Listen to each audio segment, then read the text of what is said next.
오늘은 하나님 나라와 성령이라는 주제를 가지고 같이 이 말씀을 나누겠습니다. 제가 이 하나님 나라 시리즈로 처음에 현재적 구원과 미래적 구원에 관해서 말씀을 나눴습니다. 그리고 지난주에는 하나님 나라와 복음에 관해서 말씀을 나눴죠. 오늘은 이제 그 최종적으로 하나님 나라와 성령에 관해서 말씀을 나누겠습니다. 사실은 하나님 나라와 성령으로부터 시작해서 하나님 나라와 복음, 그리고 현재적 구원과 미래적 구원으로 이렇게 전개되어서 말씀을 마치는 것이 맞은데, 제가 결론부터 시작해서 이렇게 말씀을 전하게 되었습니다. 그게 오히려 나을 것 같아서 그렇게 말씀을 전하는데요. 하나님께서 인간을 만드시고 그 코에 생기를 불어 넣으시죠. 그래서 사람이 생명이 되었다, 이렇게 창세기 2장 7절에는 말씀하고 있습니다. 흙으로 사람을 빚으시고 그 사람에게 하나님께서 생기를 그 코에 불어 넣었을 때에 이제 인간은 비로소 하나님의 통치를 받는 하나님의 나라가 된 것입니다.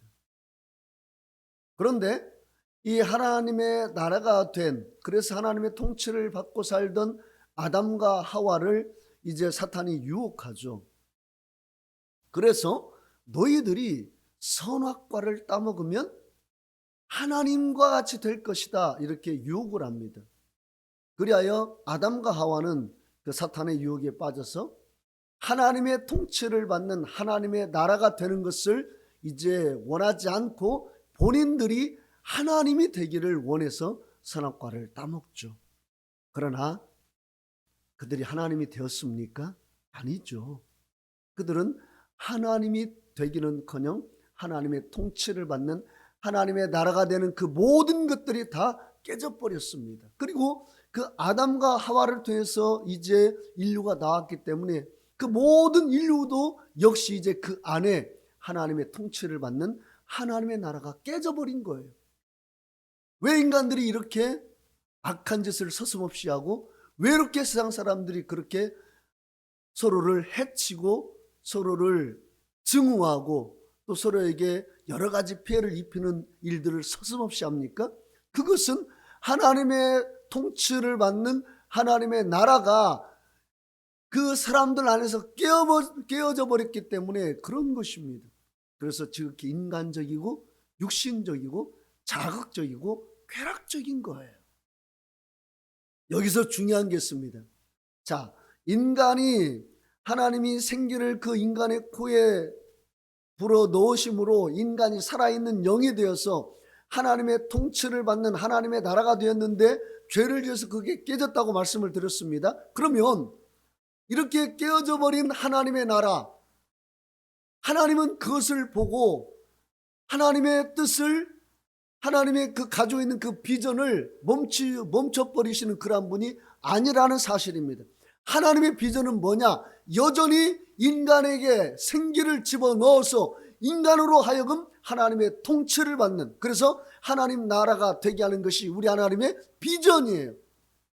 이 비전을 이루기 위해서 하나님이 참고 기다리시고 때를 보시다가 드디어 2000년 전에 오순절날 성령 강림을 통해서 하나님이 인간의 각자 속에 성전 삼아서 이제 하나님께서 각자의 삶을 통치하시고 하나님 나라가 되게 하시는 그 은혜를 그때부터 내려주셨던 것입니다. 그러니까 창세기에서 파괴되었던 하나님의 통치를 받는 그 하나님의 나라가 2000년 전에 다시 회복되어진 거예요. 완전하게 회복되어진 것입니다. 그러니 예수님께서 부활하신 후 40일간 이 땅에 계시면서 다른 말씀 하시겠습니까? 너희는 예루살렘을 떠나지 말고 기다리라. 몇 날이 못 되어서 성령을 받을 것이다. 하나님 나라를 말씀하시고 성령을 말씀하신 이유가 이거예요. 그 40일 동안 집중적으로 말씀하신 것이 이겁니다. 다시금 하나님의 그 통치가 회복하는 하나님 나라를 이루는 그 사건이 우리 예수님에게 있어서 가장 귀하고 소중하고 예수님께서 궁극적으로 이루기 원하셨던 그 일이기 때문에 40일간 계시면서 끊임없이 그것을 제자들에게 말씀하신 거예요.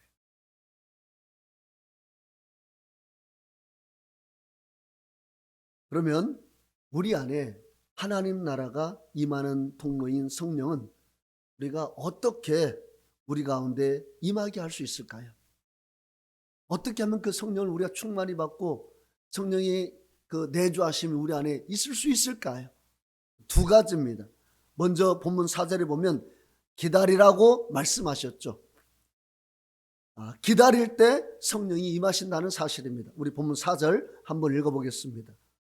사도와 함께 모이사 그들에게 분부하여 이르시되 예루살렘을 떠나지 말고 내게서 들은 바 아버지의 약속하신 것을 기다리라. 예, 우리가 성령을 우리 안에 모실 수 있는 길은 기다리는 거예요. 기다리는 겁니다. 약속하신 것을 기다리라. 자, 그런데 이 기다린다라는 것은 그냥 막연하게 죽지고 앉아서 그냥 멍하니 있는 것을 말하지 않습니다. 성경에서 기다리라는 말씀의 의미는 기도하라는 의미예요. 자, 그래서 14절 보세요. 1장 14절 읽어보겠습니다. 시작. 여자들과 예수의 어머니 마리아와 예수의 아우들과 더불어 마음을 같이하여 오로지 기도에 힘쓰더라. 예, 예수님께서는 분명히 기다리라 그랬는데 그들이 한 것은 뭐예요? 오로지 기도에 힘쓰더라. 그러니까 우리가 무언가 좋은 것을 기다리고 하나님의 약속을 기다린다면 그 기다린 것으로 끝나는 것이 아니라 기도로 가야 되는 거예요. 기다린다면 기도해야 돼요. 기도하면 기다려야 돼요. 기도하고 이루어지지 않았다고 쉽게 낙심하지 말라는 말이에요. 기도하면 기다리고 내가 뭔가를 좋은 걸 기다린다면 그 기다리고 있는 것을 놓고 기도해야 돼요. 이건 동의어예요. 뗄래야 뗄 수 없다란 말이에요. 여러분 뭔가를 기다리고 있습니까? 뭔가 좋은 것을 기다리고 있습니까? 그럼 기도하셔야 돼요. 여러분이 그걸 놓고 기도하고 있습니까? 그럼 기다리셔야 돼요. 낙심하지 마시고 포기하지 마시고 이루어지지 않았다고 그 때문에 절망하지 마시고 그게 하나님의 뜻이라면 하나님의 그 뜻에 맞다면 낙심하지 말고 기도하면서 기다리십시오. 하나님 반드시 주십니다. 응답해 주십니다. 이루어 주십니다. 아멘. 목회라는 게요 참 기다림의 연속이에요. 우리 아이들이 어느 순간에는요 진짜 제가 저래서 총구할 수 있을까 할 정도로 그냥 신앙이 완전히 없는 것 같이 그냥 너무 마음에 그냥 답답한 그런 들 정도로 그렇게 신앙생활을 하는 아이들이 있어요. 그때 이 죄정에게 필요한 것이 뭐냐면 기다리는 거예요. 그 아이를 하나님께서 만져주실 것을 믿고 그 아이를서 기도하면서 기다리는 겁니다. 그러지 않으면 목회하는 게 쉽지가 않아요. 목회는요 현상을 보고 하는 게 아니에요. 현상을 보면 목회 못해요. 주일마다 빠진 분들이 눈에 어른거리는데 어떻게 목회를 합니까? 늘 설교해도 그렇게 늘 제자리에 있을 때 어떻게 목회를 해요? 이 진짜 힘듭니다. 그런데 목회는요 가시적인 것을 보고 목회하는 것이 아니라 불가시적인 것, 하나님이 그 안에서 역사할 것을 믿고 그 사람을 하나님께서 다스려 주실 것을 믿고 기다리는 거예요. 그렇게 기다리다 보면 실제로 변화가 돼요. 더 성숙해져요. 더 온전해진다니까요. 그걸 믿으니까 말씀을 전하고 그걸 믿으니까 목회를 하는 거예요. 여러분 기도하고 있습니까? 기다리십시오. 기다리십니까? 기다리기만 하지 마시고 기도하십시오. 같이 가십시오. 하나님께서 분명히 역사하십니다. 하나님의 성령도 그래요. 기다리라 그러니까 그들이 그냥 막연히 기다리는 것이 아니라 기도하잖아요. 기도하면서 기다리고 기다리면서 기도하고. 두 번째, 성령을 우리가 어떻게 우리 가운데 임하십니까? 바로 믿음이에요. 5절 읽어봅시다. 5절 읽어보겠습니다. 시작. 요한은 물로 세를 베풀었으나 너희는 몇 날이 못되어 성령으로 세례를 받으리라 하셨느니라. 예, 여기서 주목해야 될 단어가 몇 날입니다. 몇 날. 이게 왜 주님은 야 오순절 절기가 임하면 성령을 내가 내려줄 거야 이렇게 말씀하시지 않고 몇 날이라고 말씀하셨을까요? 왜 구체적인 날짜를 말씀하시지 않고 몇 날이라고 말씀하셨을까요? 이것은요 믿음을 주시기 위해서 그래요. 믿음이 없으면 밑도 끝도 없이 몇 날? 도대체 언제야? 하루 기도했더니 안 되네? 이틀 기도했더니 이루어지지 않아? 3일 기도했더니 아이고 무슨 야 나 그냥 갈래. 이 몇 날이라는 것은요 우리에게 뭘 요구하냐면 믿음을 요구하는 시간이에요. 믿음이 없으면 그 몇 날을 견딜 수가 없는 거예요. 그 몇 날이라고 하지만 하루 이틀 3일 4일 5일 6일이 가도 성령 임하지 않아요. 그게 작은 시간입니까? 성질 급한 사람은요 그냥 파다닥 가버려요. 그냥 그 마음에 진짜 성질 급한 사람은 막 한 3일간 진짜 전심으로 기도해서 막 목이 쉬도록 기도했는데 이루어지지 않아. 무슨 몇 날, 에이 개뿔 가버려 그냥. 그 몇 날을 놓고 기도할 때는요 반드시 무엇이 필요하냐면 믿음이 필요해요. 믿음. 그러니까 성령은 누구에게 임하느냐? 믿고 기도하면서 기다리는 사람에게 성령이 임하고 그 성령을 충만히 받는 겁니다. 아멘. 본문 사도행전 1장 8절 보면 이렇게 말씀하고 있죠. 한번 읽어봅시다. 8절 읽어보겠습니다. 시작. 오직 성령이 너희에게 임하시면 너희가 권능을 받고 예루살렘과 온 유대와 사마리아와 땅끝까지 이르러 내 증인이 되리라 하시니라. 아멘. 예, 성령이 임하시면 권능을 받는다 이렇게 말합니다. 이 헬라어로 디나미스인데요. 이 디나미스라는 이 말은 다이나마이트의 어원입니다. 그러니까 거대한 이 산을 그리고 거대한 바위 덩어리를 이제 부술 때에 어떻게 합니까? 다이나마이트로 그냥 터뜨려서 큰 집처만한 바위 덩어리를 그냥 산산조각 내버리죠. 성령은 그거라는 거예요. 그러니까 성령은 골리앗과 같이 큰 문제 앞에서도 성령을 충만히 받는 그 사람 앞에서는 그 골리앗이 아무것도 아닌 것처럼 된다는 사실입니다. 그러니까 여러분이 인생 앞에 어떤 큰 장애물을 만났을 때에 성령의 충만함으로 가신다면 그 장애물은 아무것도 아닌 게 되는 거예요. 그 권능이 있으니까. 그래서 스가랴서 이 4장 6절에 보면 하나님께서 스룹바벨에게 이렇게 말합니다. 만군의 여호와가 말씀하시되 이는 힘으로도 되지 아니하며 능력으로도 되지 아니하고 오직 나의 영으로 되느니라. 아멘. 저는 이 말씀이요 진짜 너무나 맞는 말씀이에요. 우리가 지금까지 살아오면서 우리의 힘으로 바꿔보려고 했던 게 얼마나 많습니까? 우리의 힘으로 해보려고 했던 게 얼마나 많아요. 그런데 이루어집니까? 내 자식 하나도요 내 힘으로 할 수가 없어요. 나 자신도요 내 힘으로 뭔가 할 수 없다니까요. 저도요 제가 뭔가를 해보려고 할 때 그게 오래가지가 않아요. 그런데 하나님이 제 안에 소원을 두고 행하시면 그게 오래가요. 그리고 그게 끊기지가 않아요. 그러니까 하나님이 하시면 뭔가가 나타나요. 내가 힘으로 내 능력으로 뭔가 해보려고 하면 진짜 이게 부작용만 있어요. 오직 나의 영으로 되느니라. 아멘. 여러분 우리가 삶의 한계를 만날 때 어떻게 됩니까? 성령의 충만함으로 가야 되죠. 내 힘으로 할 수 없으니까 하나님의 충만한 임재 속으로 들어가야 돼요. 어렸을 때의 그 삶의 배경이 지금까지도 그 사람의 영향을 미치고 있는 거예요. 그걸 어떻게 깨트립니까? 어떻게 깨트려요? 성령의 충만함이 그 사람 안에서 그 사람을 다스릴 때에 비로소 자기의 그 어렸을 때의 모든 그 감정들이 다 깨어지는 겁니다. 내가 지금까지 그렇게 살고 싶었는데 살지 못했던 것, 내가 좀 더 뜨겁게 누군가를 사랑하고 뭔가 그 일에 집중하고 뭔가 사람들에게도 내가 이렇게 대인관계를 잘 형성하면서 살고 싶은데 그게 안 되는 그 모든 것들 성령의 충만함을 받고 성령 안에 그 다스림을 받으면 내가 바뀌어요. 내가 달라져요, 진짜. 부모의 사랑을 받지 못했어도 하나님의 사랑이 내 안에 가득하면 내가 달라져요. 바뀝니다. 그게 누구예요? 제자들이잖아요. 성령 받기 전에 제자들은 얼마나 예수님 마음을 아프겠습니까?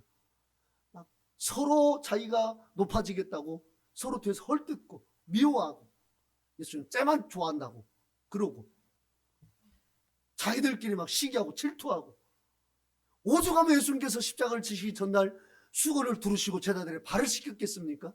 제발 너희들 싸우지 말고 좀 제발 서로 발 씻겨라. 제발 내가 주와 선생님에 대해서 너희 발을 씻겼으니까 너희도 제발 좀 그렇게 해라. 왜 그래요? 쟤들끼리 싸우니까. 내가 잘났네 네가 잘났네 하니까.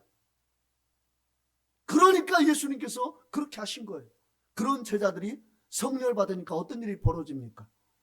하나님의 통치가 그들 안에 이루어져서 그들이 하나님 나라가 되니까 이제는 더 이상 내가 높아지려고 하는 그러한 이 인간적인 것들이 그들 안에 자리 잡지를 않아요.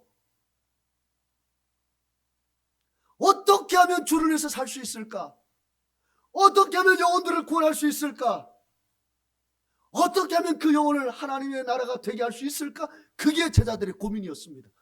그게요, 예수님께서 그들을 제자 삼았을 때 된 일이 아니에요. 성령 받고 난 다음에 일어난 일이에요. 그들의 삶이 전혀 새로운 방식, 하나님 나라의 방식으로 바뀐 겁니다. 성령이 임하니까, 성령의 충만이 그들 가운데 임하니까 그런 일이 벌어지는 거예요. 그래서 우리가 잘 알고 있듯이 사도 요한만 천수를 누리면서 살고 자연사했고 나머지 예수님의 그 11 제자는 다 순교 있잖아요. 다 예수님 전하다가 순교했어요. 도마는요 우리나라까지 왔었어요. 통일신라 전에 우리나라까지 왔다가 다시 갔어요. 그래서 저기 경산도 쪽 가면은 이 도마가 왔다 간 흔적들이 아주 많이 나와 있어요. 왜 여기까지 와요? 우리가 백이민족이니까? 하나님이 가라고 하시니까 왔죠. 아멘. 하나님이 가라고 하면 우리는 어디든지 가야죠. 누구에게든지 복음을 전해야죠. 그래서 온 거예요. 여러분, 이 성령이 임하면은요 우리의 내면 세계가 바뀌어요. 내적인 은혜가 분명히 있습니다. 로마에서 보면 의와 평강과 희락이라고, 하나님 나라는 의와 평강과 희락이라고 말씀하고 있죠. 내적인 은혜가 있다란 말이니까 성령이 임하면 우리 안에 내적인 은혜가 있어요. 그러나 성령의 충만함은, 그 성령의 나타나심은, 성령의 그 우리에게 주심은 내적인 은혜로 끝나지가 않아요. 고린도전서 4장 20절 보면 하나님 나라는 말에 있지 아니하고 능력이 있다 말씀했어요. 이건 외적인 거예요. 외적인. 그리고 오늘 본문 1장 8절에서도 오직 성령이 임하시면 너희가 권능을 받는다 이렇게 말을 합니다. 이건 외적인 거예요. 그러니까 성령은 내적으로 우리를 변화시키지만 외적으로도 우리를 통해서 뭔가 드러나게 하는 놀라운 하나님의 역사가 그 가운데 있다라는 사실입니다. 아멘. 이렇게 성령은 놀랍게 우리를 내적으로 외적으로 변화시키는 은혜가 있는데 어찌 우리가 성령을 충만히 받는 것을 등하냐며 구하지 않을 수가 있겠습니까? 그런데 우리가 이 권능을 말할 때, 사도행전 1장 8절에 이 권능을 말할 때 이 권능은요 단순히 기사와 능력을 행하는 것만을 말하지 않아요.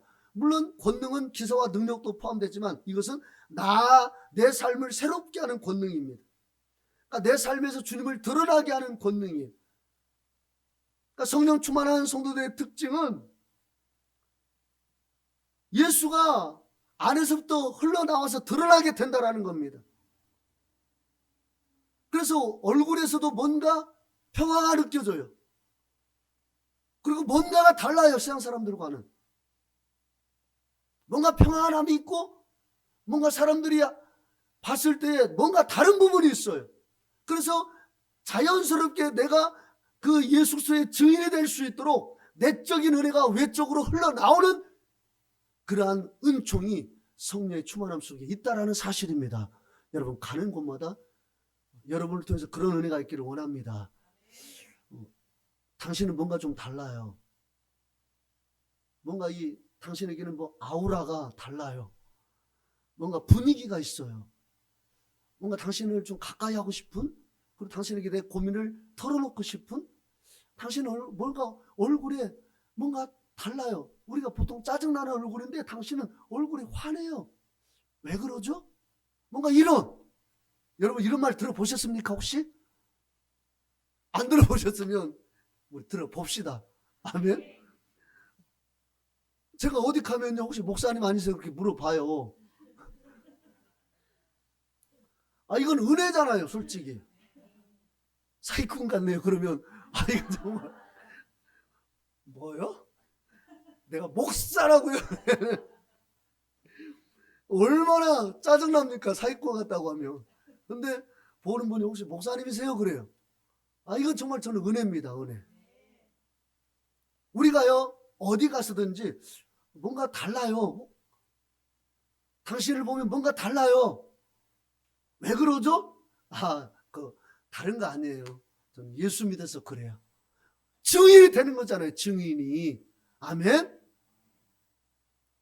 저와 여러분의 삶 가운데 내적인 은혜가 외적으로 흘러나가서 표적과 기사도 나타나지만 우리의 외적인 삶 가운데서도 예수 그리스도의 증인되는 그 삶이 드러나기를 원합니다.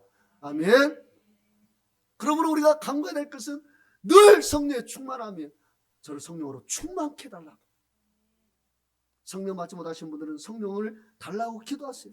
기도하며 기다리며 믿음으로 나아갈 때에 반드시 성령 받습니다. 반드시 받아요.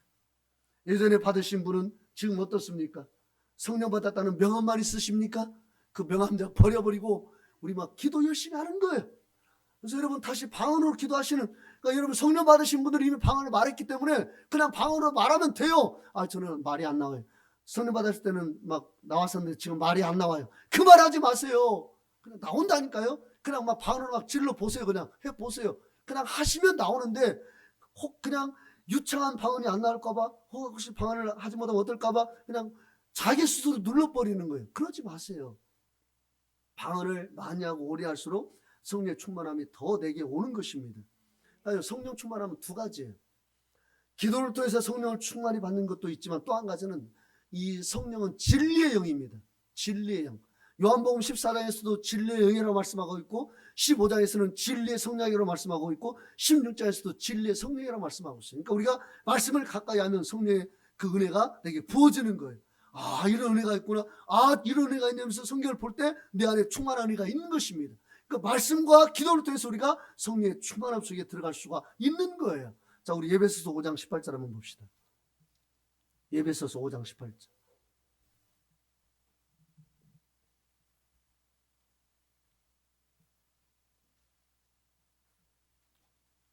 예배소서 5장 18절 우리 같이 한번 읽겠습니다.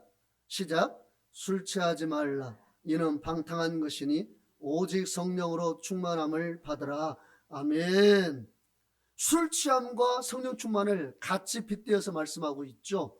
그러니까 우리가 늘 성령으로 취해 있으라는 말인데요. 이 성령으로 충만함을 받으라, 충만함을 받으라, 이 원어를 보니까 현재 수동태 명령형이에요. 그러니까 현재 수동태 명령형. 이게 무슨 말이냐면, 그러니까 내가 한번 성령 충만 받은 것으로 만족하지 말라는 겁니다. 현재형이에요. 날마다 성령으로 충만을 해줘야 된다는 말씀이에요. 이 수동태예요. 이것은 나를 통해서 이루어지지 않는 거예요. 하나님이 주셔야 내가 성령 충만히 받을 수 있다는 겁니다. 그러니까 기도해야 되는 거예요. 수동태. 그 다음에 명령형이에요. 뭔 말입니까? 반드시 그렇게 하라는 거예요. 반드시 현재적 충만함을 이룰 수 있도록 기도하고, 그래서 늘 성령 충만해라, 이 말씀입니다. 여러분, 우리가요 하나님 차원으로 가면, 성령의 충만함으로 들어가면 이게 하나님 차원이거든요. 그러면 내가 이 땅에서 겪고 있는 일들이 크게 보이지가 않아요. 그러니까 하나님 차원으로 가버리면 이 땅에서 내가 겪는 그 많은 일들이 그냥 작게 느껴져요. 아무것도 아닌 것처럼 느껴져요. 그냥 티끌처럼 느껴져요. 왜 내 삶의 여러 가지 일들이 그렇게 크게 느껴지고 부담스럽게 느껴지냐면, 하나님의 차원으로 내가 가지 못하니까 그래요. 내가 땅의 차원에 머물러 있으니까 그 모든 것들이 다 크게 보이는 거예요.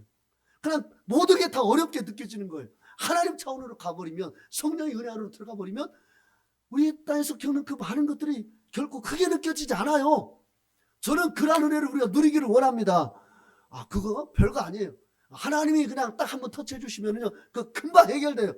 아이고, 기도합시다. 우리 어려워요? 기도하면 이루어져요. 이렇게 기도하면서 나가자 이 말이에요. 그러면 진짜로 하나님이 그 가운데 역사하십니다. 아멘. 우리에게 기도할 기도 제목이 있다라면 그건 한 가지입니다. 물론 여러 가지 기도 제목도 있지만 가장 우리가 힘써서 기도해야 될 기도 제목은 성령의 충만함입니다. 성령의 충만함은 우리를 하나님 차원으로 이끌어가고, 그래서 땅에서 겪는 그 모든 일들이 아무렇지도 않게 넉넉히 이길 수 있는 차원으로 우리를 이끌고 간다는 사실을 기억하면서, 여러분 오늘 우리가 기도를 통해서 성령의 충만함 속으로 들어가기를 원합니다.